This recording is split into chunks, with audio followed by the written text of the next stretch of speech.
This week in the best armies in Warhammer 40k is brought to you by Adept Roll. More about them later on. What's up, folks? Welcome back to Tactical Tortoise. My name is Trevi, and welcome to another episode of the best armies in Warhammer 40k, the weekly video series where we go through undefeated results from the past week of competitive 40k events. I am recording for you live from the road, coming back from the DreamHack Dallas National Tabletop League Team Circuit Championships, where I live streamed all weekend. It's crazy. I'm super tired, and I hope that the audio for this one doesn't sound too bad because I am recording in my hotel room, but at the very least, there is a lot of 40k coverage on the channel for you to watch, almost as much as 40k results that we have to talk about this week. This week ended up being probably one of the largest weeks in recent memory, with multiple super major level events going down. That included events like the Warhammer Open Dallas, the German Super Major, Rocky Top Rumble, Bay Area Open, and GT Andorra. Multiple 100 to 200 player events and a ton of results to cover. So this is going to be a little bit of a rapid fire episode. Now with that, let's jump into a metagame breakdown and talk about what exactly is doing well. And I think to no one's surprise, it continues to be Death Guard. For the second week in a row, they are topping the charts with 4 undefeated results, including a win at the Partisan Games GT, 2 wins at the Midwest Conquest, 2 5-0 results for number 1 and number 2 placings at that GT, as well as an XO1 result, a tie for the final placement at the Gothic Games Canterbury. Now, one thing that we will notice as we are running down the results here is that we are a little inflated this week thanks to the GT Andorra. While many of the super majors this week that we'll be covering went to a single undefeated, they would run 5, 6, or 7 rounds. The GT Andorra actually ended with multiple 5-0s at the end, so we will be seeing a lot of undefeated results from that GT, starting with Aeldari, who were undefeated obviously at the GT Andorra, but also took down the Dark Sphere May GT and tied with Death Guard for the final place at Gothic Games Canterbury. Necrons coming in with 2 undefeated results at the GT Andorra, as well as Hammer Time Mayhem with an Obeisance Phalanx I'm very excited to talk about. And interestingly, a little bit of a surprise result here, Tyranids, with a win at the ATWN Open as well as at the GT Andorra. Now, moving on from there, we have some other large event results. The Warhammer Open Dallas was won by Ultramarines, running a relatively familiar list. Chaos Daemons took down the 100-player Rocky Top Rumble. Imperial Knights winning YHP War in the Berg. The CTC, Canadian Tabletop Championships, was won by Emperor's Children. Orks took down the Iron Cage, as well as a couple additional results from the GT Andorra. Leagues of Votann going undefeated at that event. World Eaters as well, which I'm excited to talk about for the first time since their new codex released, also going undefeated there. Chaos Space Marines won the Risky Rollers, calling the banners, and last, and in this case maybe least, Thousand Suns also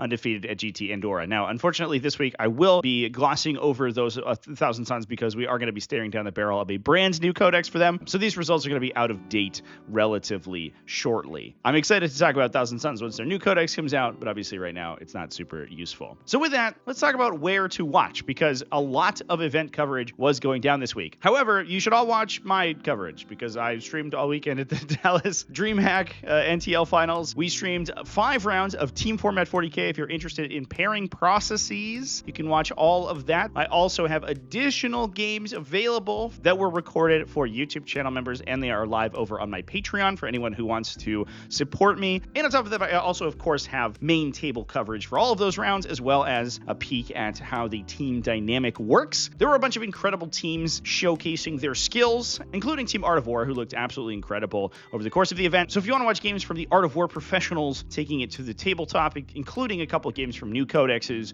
like World Eaters, you can check out that coverage. But we also saw teams like the United Midwest Project, Midwest Monstars, and Equipe Quebec 40k also showing off their stuff. So please go check that out. I put a lot into updating my coverage rig for this event, and I think it came out pretty good. If you're lame and don't want to watch that, though, you can also check out Wargames Live Live, who streamed the Rocky Top Rumble. Tabletop Live covered the Bay Area Open. The Warhammer Twitch channel covered US Open Dallas, as well as the Breaking Heads channel streaming the German Major. Now, I will mention that as of the time of recording, a couple games are still ongoing. It is getting late over here, though, so I do actually have to record. If those events do come to a conclusion, I will include their results in the Metagame Breakdown. However, I will say that the German Major is a large event going down this weekend. However, it does run through Monday.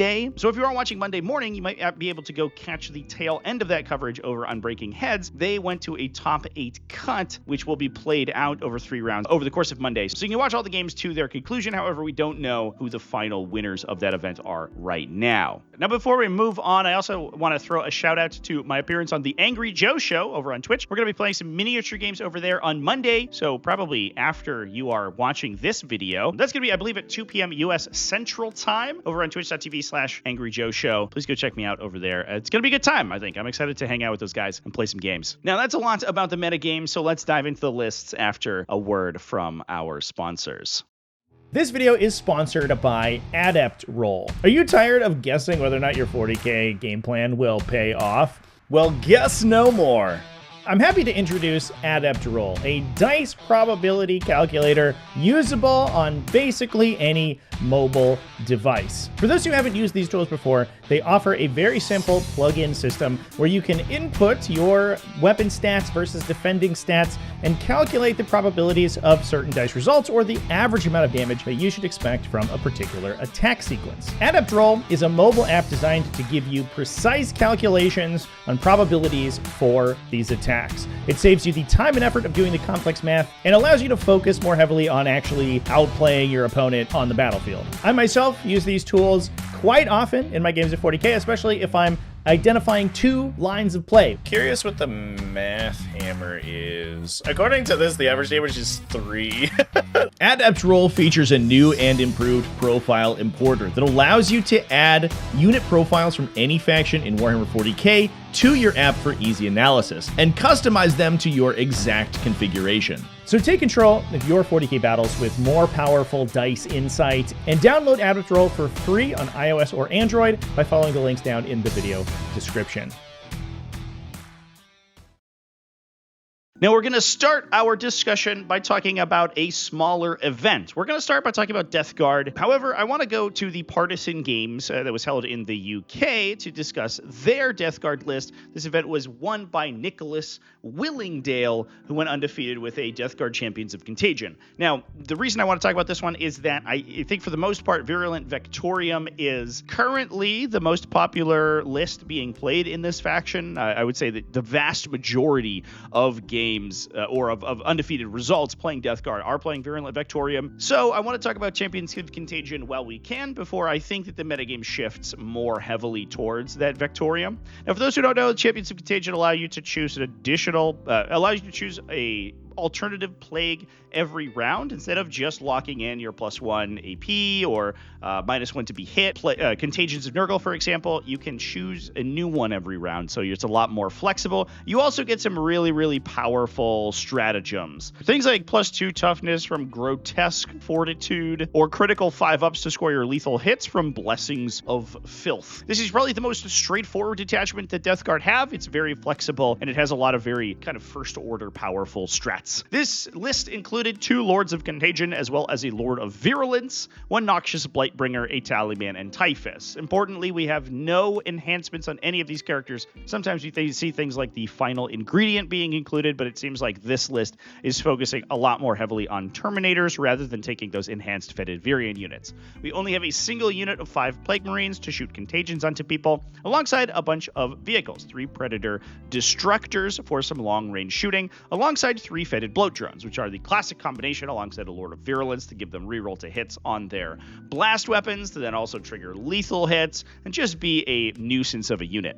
Now, in addition to that, we do have 3 units of 3 Death Shroud Terminators. The list does include Typhus, but I believe that Typhus may be attaching into a unit of Poxwalkers. He could certainly attach into a Death Shroud Terminator unit, though, and that helps to deliver him with their close deep strike. Alternatively, we could attach the Lord of Virulence into one of those units. However, oftentimes we will see the Lord of Virulence just run by himself, so he can act as a little bit of an independent unit who can run around and provide those rerolls to the Fetid Blow drones. Now, in addition to that, we are also running a bunch of Poxwalkers, as I mentioned before. Now, normally we are running the 2 units of 10 just to act as forward operators and utility units for the army. However, in this list, we're running a total of 40, including an additional unit of 20. Now, the list includes a Noxious Blightbringer, who now has the ability to attach into those Poxwalkers. While he strips the ability for the unit to infiltrate, he does increase their movement speed, so it allows them to get into the fight a little bit quicker. You can also use stratagems like the Blessings of Filth for enhanced critical hits to make the unit hit light infantry fairly hard.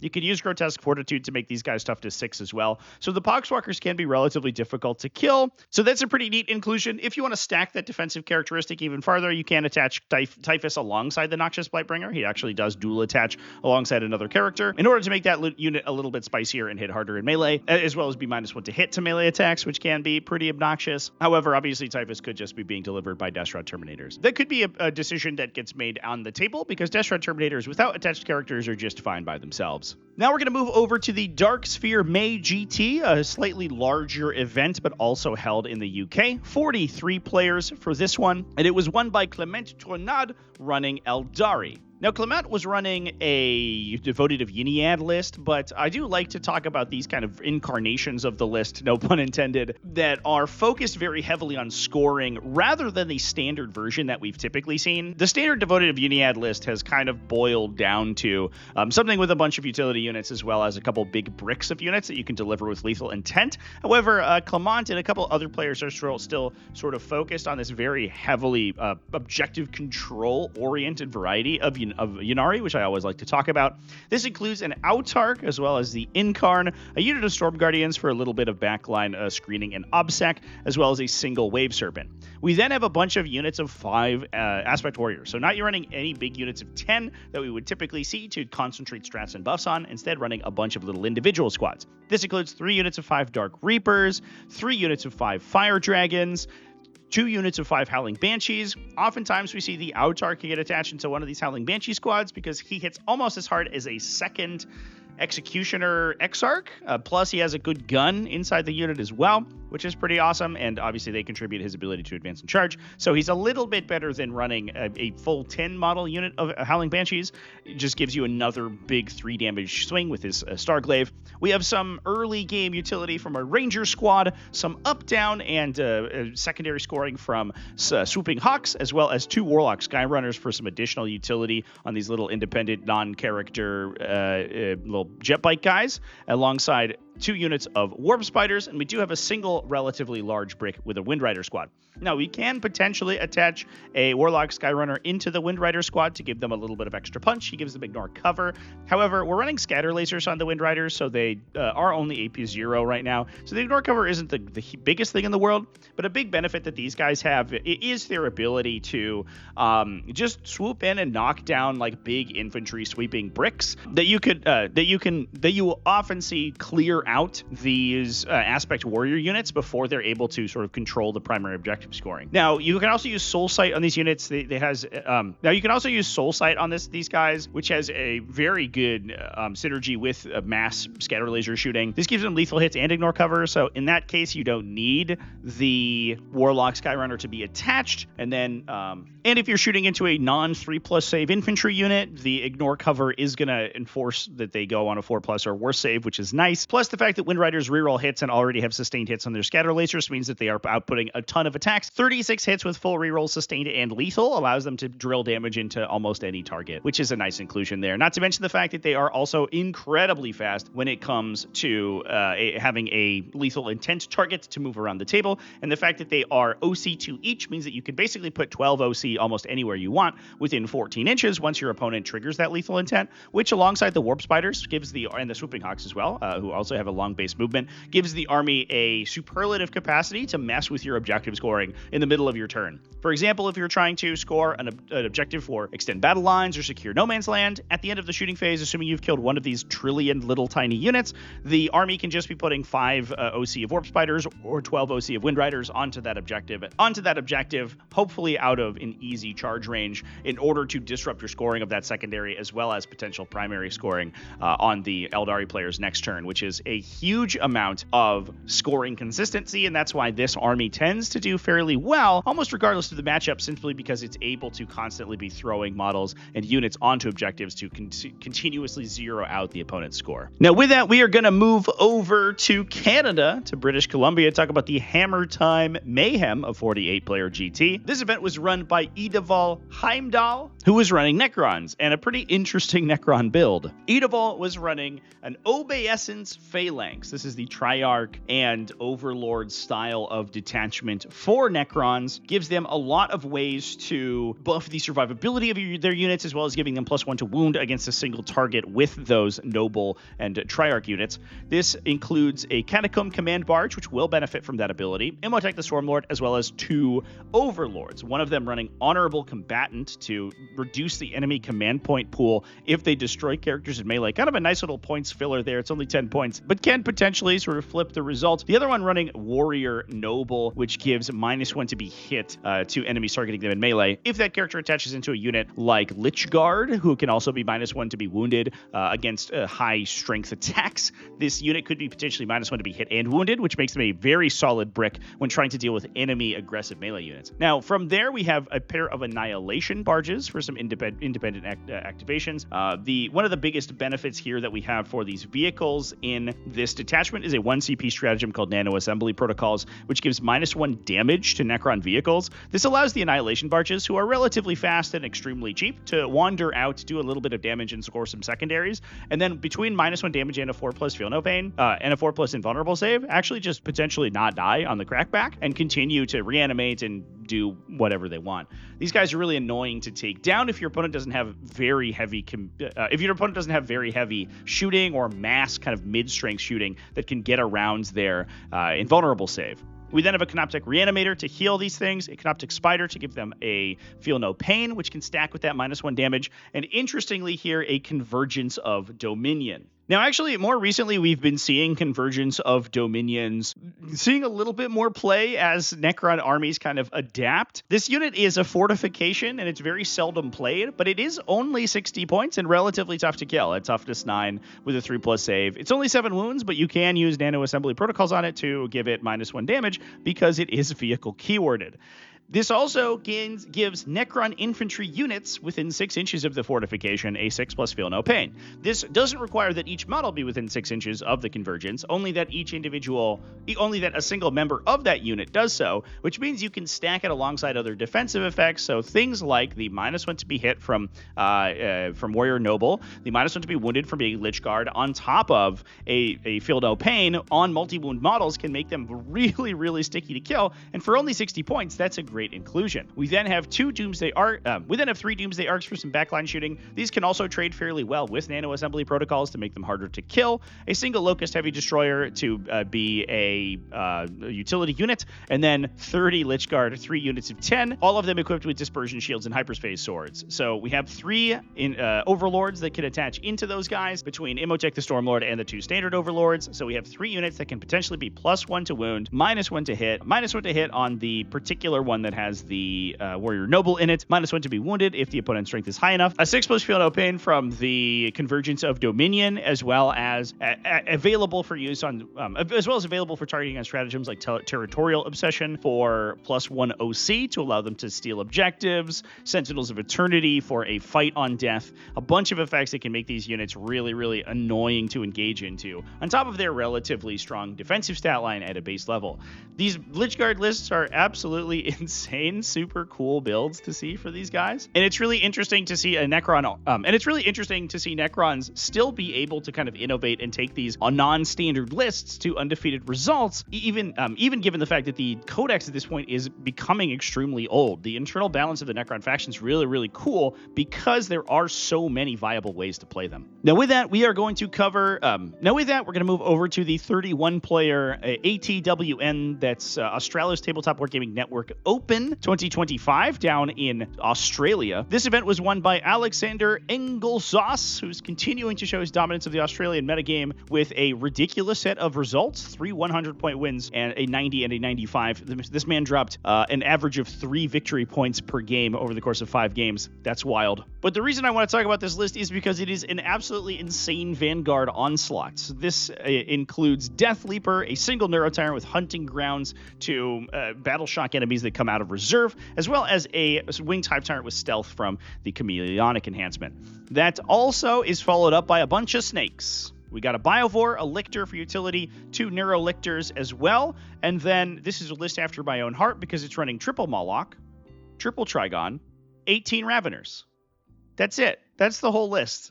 Everything's a snake. Now that all of these units have gained the Vanguard Invader keyword, they all have pretty solid synergy with the Vanguard Onslaught, especially alongside a Winged Hive Tyrant that can discount the very expensive Vanguard Onslaught stratagems on them. You can use things like reactive moves to make these units pretty tough to deal with, 18-inch lone operative effects to make the relatively easy to kill Raveners hard to engage into, as well as, importantly, up-down stratagems for the Moloch, which allows them to continuously deal mortal wounds to enemies and potentially battle shock them to then take the effect of the Neurolictor. Not to mention the fact that the army is also incredibly fast.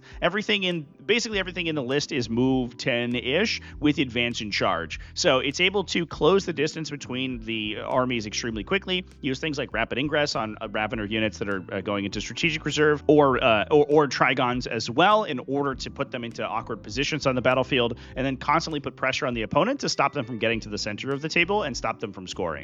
If you run into an army that isn't particularly heavily armored as well, Raveners can put out a staggering amount of attacks. They have 7 twin-linked attacks each. They are only AP1, but you can use stratagems like surprise attack to give them +1 to hit and potentially +1 to wound. You could also potentially battle shock people with the Neurolictors or all the battle shock stuff that Tyranids can do to give them +1 to wound as well. And the sheer number of attacks that Raveners will have in that case will overwhelm a lot of defenses once they get that +1 to wound, because although their strength isn't phenomenal, they are rolling so many attacks that they are going to put a couple through. Not to mention, Trigons also have a similar effect. They are relatively underpowered at a base level, but once you start adding buffs to their 12 3-damage melee attacks, Trigons start to go kind of insane. This list is, I love this list. I mean, I have a whole video about how much I love this list, and that was made before you could advance and charge the entire army in Vanguard Onslaught. You used to just have to play Invasion Fleet and hope for the best, but Vanguard Onslaught, looking good, man. This is an incredibly cool army. Now with that, we'll move to one of the largest events of the weekend, the Warhammer Open Dallas. This was a almost 300-player super major being held in Arlington, Texas, just outside Dallas. But that did mean that Dallas had 2 very large 40k events going down, or the Dallas area, I should say, this weekend, between the DreamHack event that I streamed as well as the Warhammer Open. So tons and tons of Warhammer players descending upon Texas this weekend. And this event was won by Conan Jennings, going 8-0 with Ultramarines. Conan was running a Gladius Task Force build. Stop me if you've seen this before. It has a Captain in Gravis armor with Artificer armor, a Combi Weapon Lieutenant, Marnius Calgar, Robute Gilliman, 3 Ballistic Dreadnoughts, a Company Hero unit for Marnius Calgar to jump into, a Gladiator Reaper, Infiltrator Squad, Invader ATV, 1 Scout Squad for utility, double Vindicators. We've seen this list fucking everywhere at this point. It is the classic way to play Ultramarines at this time, and I don't have much else to say about it. It's very good, and it continues to be very good. So that's solid. Now with that, we're moving through some of the other larger events of the weekend, talking about the Rocky Top Rumble, which was held in Knoxville, Tennessee. This was a 110-player major and was taken down by Stephen Mitchell running Chaos Demons. Now, Stephen was bringing not a standard Chaos Demons build that we've seen a bunch of times before, but in fact a Plague Legion, which is pretty cool. I like that he's calling out the fact that he's playing basically Death Guard from Wish. Now, this list is including Epidemius to generate you some command points if you're killing people with Nurgle units, which you will be because the entire army's basically going to be Nurgle. We have 2 Great Unclean Ones, one of them with Font of Spores, one of them with Droning Shroud. Now, that Droning Shroud protects the army in the early game. It gives that Great Unclean One essentially Bellacor's anti-shooting aura, an 18-inch lone operative for other demons within 6 inches of him, which can make it so that you can play aggressively with the Great Unclean Ones, but it's hard to get alpha struck too hard on turn 1, especially if you use things like Nurglings to movement block where enemies can come in and attack you. That's a great strat. Now, that also is kind of synergistic with Font of Spores, which gives you +1 AP on all Nurgle units within 6 inches of the Great Unclean One. Now, importantly, that is all attacks. It's not just melee attacks, so you can buff things like your ranged attacks, and this actually makes Plague Legion one of the best ways to get ranged damage out of a Chaos Demons army. We also then have a Poxbringer, Rotigus, a Slopperty Biopiper with Canker Blight in order to destroy models from Battle Shock attacks inflicted by Shadow of Chaos rather than dealing mortal wounds. Good against heavy infantry and stuff if you're in a position to use it. We then also have the Changeling to act just as a lone operative and a scoring unit, although he obviously has no internal synergy with the army as it stands. Now, with that, we are running a bunch of battle line, 1 unit of Blue Horrors to add a huge infiltrating unit with an OC value, which is important, into the army. 3 units of Plague Bearers as well to follow along with those Great Unclean Ones. From there, we also see 2 Nurgle Soul Grinders as well as the Beast of Nurgle for utility. So a lot of scoring potential from the Plague Bearers, Beast of Nurgle in here for some early game scouting that can be protected by the Blue Horrors, preventing other infiltrators in turn 1. Interesting to see 0 Nurglings in the Nurgle army, but the Blue Horrors do allow you to score secondaries and perform actions with them a little bit easier. So not a necessity to include those Nurglings. Now, the Nurgle Soul Grinders are huge here because they do have that Phlegm Bombardment indirect fire gun, so they're going to be constantly dealing damage to your opponent, but they also benefit from Font of Spores. So they have 2 ranged attacks as well as a very meaty melee attack, and those guys are going to get the benefit of +1 AP from that Great Unclean One, and potentially also benefiting from the Great Unclean Ones reducing enemy toughness characteristics to make that shooting hit a little bit harder. These Plague Legion armies are really cool. We've been seeing them pop up occasionally. It's not the most common way to play even a sort of variety of Chaos Demons like this, but I think it does catch a lot of people off guard. The anti-shooting plus indirect fire plus additional AP bonus on those Nurgle Soul Grinders can kind of force you into a fight with the Great Unclean Ones, which is very difficult to win once you're in a just a head-to-head attrition battle with a Nurgle army. It's not going to go your way most of the time. Those Great Unclean Ones are going to chew through you once you fight them in the center of the table. Now, with that, we're going to move over to Fredericksburg, Virginia for the War in the Burg GT. This is a 35-player GT, and it was won by Blake Sawyer running Imperial Knights. Now, Blake is running essentially a list that we've been seeing quite a bit, a single Questoris inclusion. Sometimes it ends up actually being a Cerastus, a Lancer, or an Atropos. Occasionally, we do see a different variety of a Questoris class chassis, but in this case, it's Canis Rex, who probably is the most popular inclusion, alongside a trillion million Armigers. That includes a total of 5 Armiger Helvrins and 6 Armiger Warglaves, alongside an Inquisitorial Agents unit to hang out in the back line there. Not the most exciting list ever, but obviously mass OC 8 alongside floating rerolls on each of those individual activations, alongside a 6+ Feel No Pain to make them super awkward to kill. It's just a really good army. I don't have much else to say about it. The archetype's strong, and it continues to be relatively good. It's nice to see Imperial Knights doing a little bit of work since we've been seeing similar builds out of Chaos Knights for so long, but I don't have much else to say here beyond the fact that, I don't know, it's a bunch of Armigers, so that's what we got going on. Now, moving over to Canada for the Canadian Tabletop Championship. This was a 52-player event that was held in Ottawa, Ontario. The event was won by Francois Lalonde, who was running Emperor's Children. This was a Coterie of the Conceited build, and is probably going to be very similar to all of the other Coterie of the Conceited builds that we've discussed previously on this channel. Emperor's Children have come out as kind of a mono-list faction, although there is a little bit of play in some of their other detachments. Coterie of the Conceited is certainly the most consistent, and it's really good. So, I don't know. I don't have much else to say about that. That's 3 Winged Demon Princes, 3 Lords Exultant, a Lord Cacophonous with Pledge of Unholy Fortune to flip dice rolls to 6s, as well as Luscious Lucius the Eternal. 2 units of Infractors, as well as 2 units of Tormentors. Kind of fascinatingly, one of the Tormentor units is a 10-man. I think that this can be attached with the Lord Exultant. You don't typically see it, because oftentimes you're playing Lord Exultants inside the Infractor units to gain wound rerolls. But in some cases, you don't necessarily need it, especially if you're hitting stuff that's relatively low toughness value. The Lord Exultant can get reroll once the hit and wound from the Coterie of the Conceited detachment ability. Plus, Lance at a relatively high strength characteristic means that if you're not T6 or if you're not T7 or higher, for the most part, so he doesn't really need the Infractors to be attached in there. He does gain Infiltrate when he attaches into a Tormentor squad, so he's able to forward deploy up to the center of the table, and that gives you a very hard hitting, very fast early game aggressor, so you can run in, clear out enemy utility units, maybe kill some units with your ranged attacks, because you do get a pair of melting guns and a pair of plasma guns in that unit as well that you can advance and shoot with, and then potentially jail your opponent or act as a bit of a late game piece. That's really cool and interesting piece of technology. Sometimes we see this as an Infractor unit to allow more interesting combat slingshots for the character himself, but in this case we are running just the standard Tormentors, which is fascinating. What an interesting selection there. We have 2 Chaos Rhinos alongside a bunch of Noise Marines. One of those is going to attach with the Lord Cacophonous, and then we have 2 units to just hop into a Chaos Rhino by themselves and shoot Blastmasters out the top. Otherwise, so beyond the inclusion of this like big weird Tormentor squad, the rest of the list is fairly straightforward. So not much else to say about that one.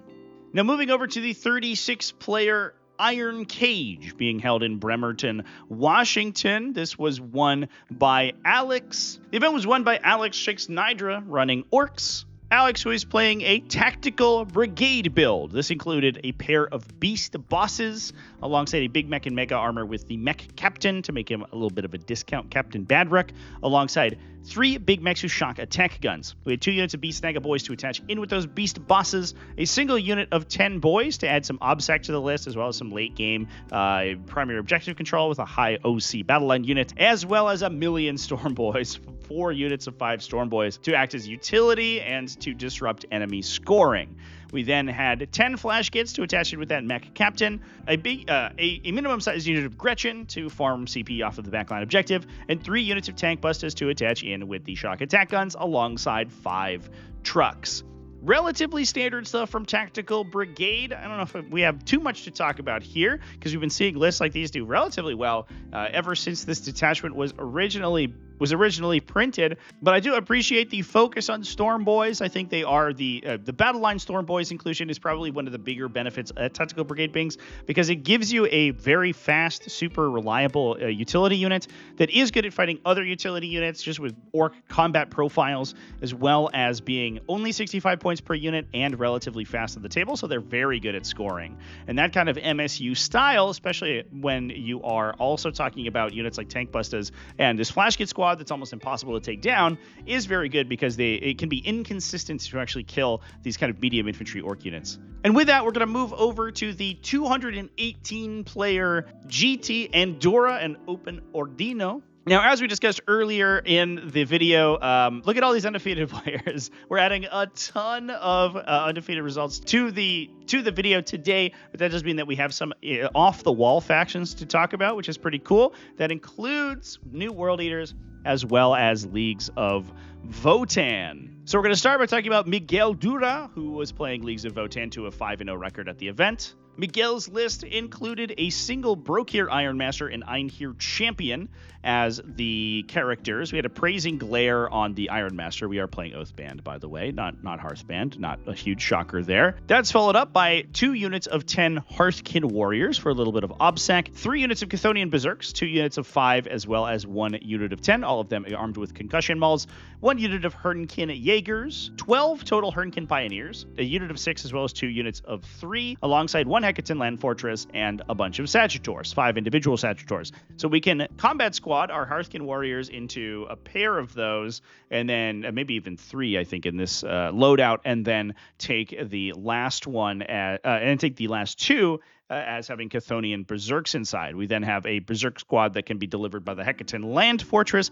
which can act as a big sort of mid-board presence, which is difficult to engage with. That's all supported by the combination of Hernkin Jaegers, who can block out infiltrator units, and then open space for the super-duper fast Hernkin Pioneers to scout up the table, either jail the opponent with the 6-man unit, or just be obnoxious with the 2 3-mans and use the 6-man unit to go into strategic reserve and up-down itself around the edges of the battlefield, and just act as like a really obnoxious sweeper that can kill utility units and slowly attrition the army down. If you're not able to kind of make progress into that massive amounts of scouts, high OC, OBSEC, sort of annoying defensive profiles, then you're going to get beaten out on score. Even if you can, you then have to deal with the Hecaton Land Fortress sitting in the center of the table with a conversion beamer as well as bolt cannons that is going to deliver 10 Chthonian Berserks directly to your face. We've talked about that Leagues of Votann build for quite a while, but what we haven't talked about in a really long time is World Eaters, because they just came out with a new codex, which hasn't seen too many undefeated results at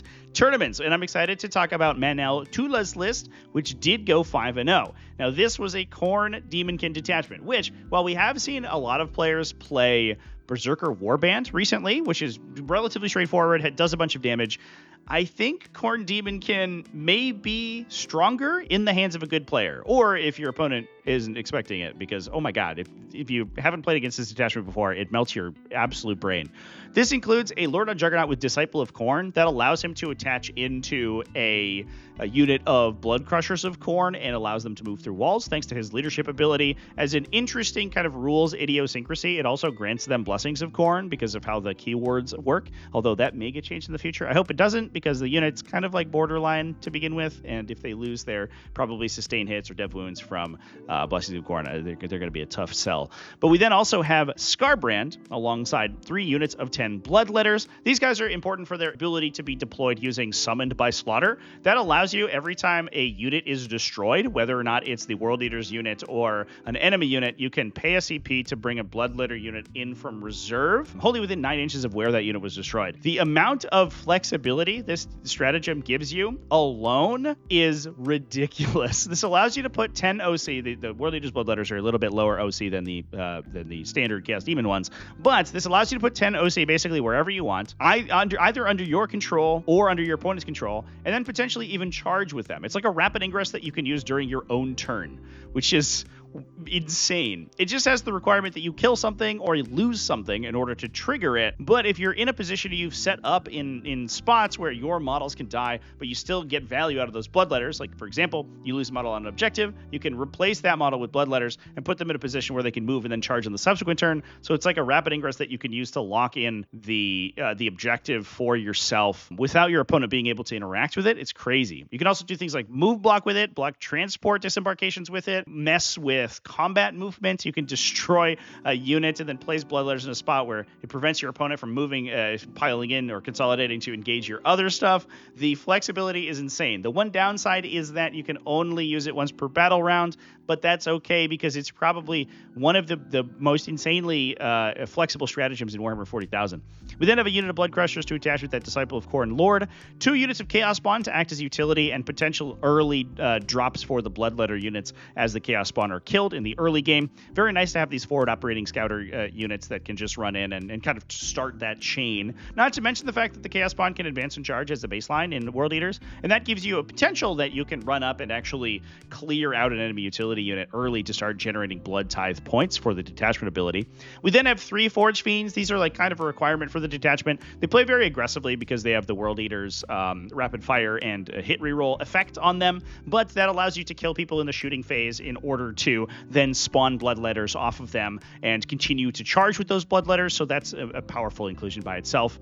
Interestingly, a bunch of Hell Brutes as well in the backline here. I think just because they're really efficient profile. These guys running fists and hammers, so they have the opportunity to choose between the two, either the high AP, high damage hammer attack or the more consistent fist attack, depending on what you're fighting. And because you have 2 melee weapons, that will increase the Hell Brutes attacks on all of those weapons by 2. So these guys have a ridiculous number of attacks, and they can fight on target. So as soon as they're attacked, they can fight back into the enemy, which gives them a ton of flexibility for whether jumping around the table, especially when you're using things like a 6-inch Pilot and Consolidate, Blessing of Khorne to make sure that those guys can bounce into new enemy units and constantly be attacked and make value. The one downside is that they're a little bit slow and not super strong in terms of objective control, but if you're using Summoned by Slaughter to like mess with the objective control over objectives, you don't necessarily need to be taking a lot of high OC units in this attachment. We then have 2 units of Jackals just to act as utility and potentially additional units that can trigger that Summoned by Slaughter effect. I guess it's important to mention as well that there is a Lance strat that can potentially also gain Twin Linked that's available to World Eaters units inside this detachment as long as they're nearby Khorne Demons. And the Hellbrutes gaining that stratagem can actually go kind of insane. If they're able to charge in and then constantly be triggering that ability, they can get so much additional use out of those rerolls and that additional wound bonus that they can kind of just like cleave through an enemy army. So if you're given the opportunity, these Hellbrutes can do ridiculous damage if they get lucky. Really cool list.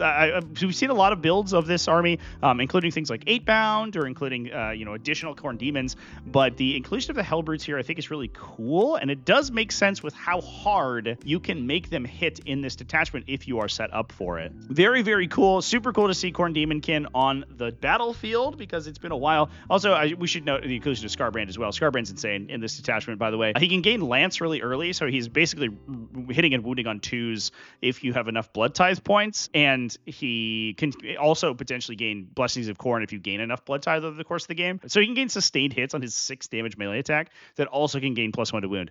He'll just kill anything. He kills anything in the game. Scarbrand just hits like an absolute truck, and you're dead if he hits you. It's it. It's over. Now with that, we are going to move back over to Australia for the Risky Rollers Calling the Banners GT.